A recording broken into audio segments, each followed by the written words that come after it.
Bismillahirrahmanirrahim. Assalamualaikum warahmatullahi wabarakatuh. Alhamdulillah, selamat pagi anak-anak. Pada pagi hari ini kita akan melanjutkan lagi pembelajaran pendidikan fikih.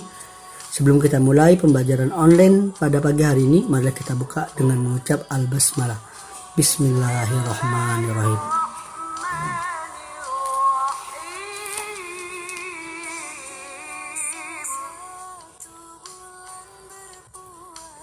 Baik, pada pagi hari ini kita akan melanjutkan lagi yaitu sholat Idul Fitri untuk kelas 8 SMP Muhammadiyah 7 Kota Gede, Yogyakarta. Yang pertama yang perlu kita ketahui adalah pengertian sholat Idul Fitri, di mana Idul Fitri memiliki arti kembali kepada kesucian. Secara istilah, Idul Fitri juga diartikan kembali makan pagi, karena pada tanggal 1 Syawal umat Islam dilarang melaksanakan puasa dan mereka kembali makan pagi sebagaimana hari-hari tidak berpuasa lainnya. Hukum sholat Idul Fitri. Sholat Idul Fitri termasuk sholat sunnah yang sangat dikuatkan atau disebut dengan sunnah muakkadah.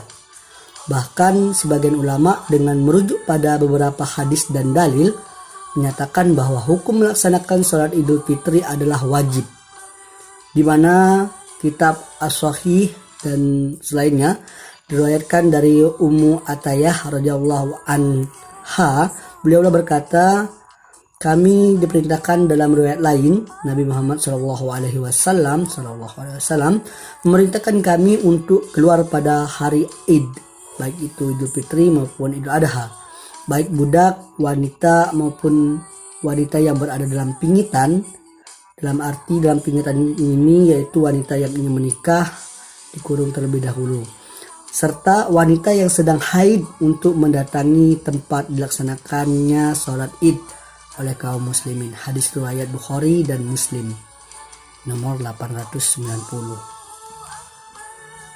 Selanjutnya di sini kita akan membahas amalan sunnah sebelum berangkat sholat Idul Fitri. Jadi jangan sampai kita sebelum melakukan sholat Idul Fitri kita harus mengetahui terlebih dahulu apa sih sunnah-sunnah sebelum berangkat sholat Idul Fitri. Ada 6. Yang pertama, makan terlebih dahulu sebelum berangkat sholat Idul Fitri, disunahkan makan.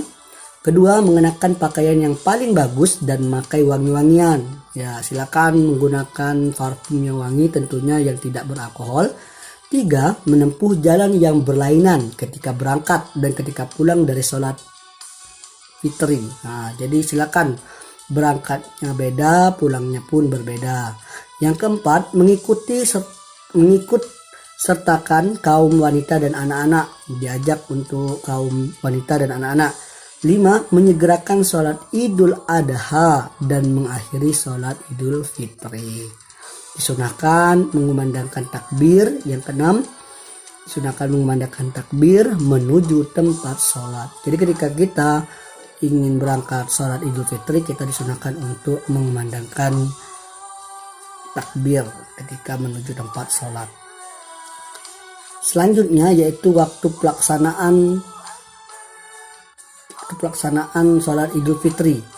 Sholat Idul Fitri dikerjakan setelah matahari terbit dan bertinggian 2 kali panjangnya penggala, kurang lebih 6 meter. Sedangkan sholat Idul Adha setelah matahari meninggi, kurang lebih 1 penggalan. Kalau Idul Fitri itu 2 penggalan, sedangkan Idul Adha 1 penggalan, yaitu setelah lewat sekitar setengah jam sejak terbitnya. Jadi waktu sholat Idul Fitri dan Idul Adha itu sama dengan waktu sholat duha. Tempat pelaksanaan. Nah, ini tempat melaksanakan sholat Idul Fitri. Sholat Id diselenggarakan di lapangan, tidak di masjid, kecuali kalau hari hujan yang tidak memungkinkan melaksanakan sholat Id di lapangan. Selanjutnya kita lanjutkan dengan tugas. Yang pertama, buatlah niat sholat Idul Fitri dan buatlah niat Idul Adha, bahasa Arab berharokat dan terjemah. 2, apa pengertian sholat Idul Fitri, dan sebutkan 6 amalan sunnah sebelum sholat Idul Fitri. Tentunya telah kita bahas tadinya. Selamat mengerjakan. Tunai kewajiban sebagai siswa yang baik adalah mengerjakan tugas yang telah diberikan. Nanti kita akan lanjutkan insya Allah tata cara pelaksanaan sholat Idul Fitri dan tata cara khutbah sholat Idul Fitri. Terima kasih. Cukup sekian. Selamat mengerjakan. Kita tutup dengan alhamdulillah. Alhamdulillahirabbil alamin. Tetap semangat, selamat belajar. Sekian, terima kasih. Wassalamualaikum warahmatullahi wabarakatuh.